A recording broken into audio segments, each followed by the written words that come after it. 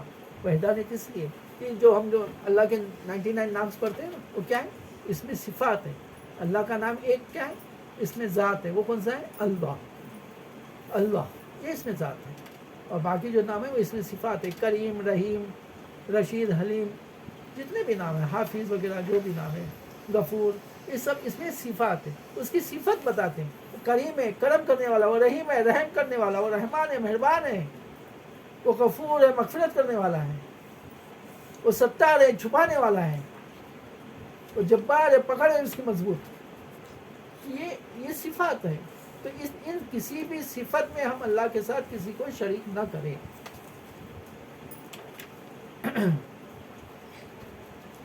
اللہ کی صفات میں، الوہیت میں کسی کو شریک نہیں رکھتا. وہ واحد ساری قوتوں کا مالک اور سارے خیر کا سر چشمہ ہے. اللہ ہی واحد ہے، ساری قوتوں کا مالک ہے اور سارے خیر کا سر چشمہ اللہ. ساری خیر اللہ ہی سے ملنے والے، اور کہیں سے نہیں ملنے والے. اور پھر کائنات بنا کر کہیں کسی کونے میں بیٹھ نہیں گیا ہے. کچھ دنیا کے اندر انسان ایسے جو یہ سمجھ، کچھ تو یہ کہتے کہ خدا ہے ہی نہیں، کچھ کہتے کہ خدا تو ہے لیکن اس نے دنیا کو بنایا اور ایک کونے میں جا کے بیٹھ گیا چپ چاپ. اب تم جانو تمہاری دنیا جانے.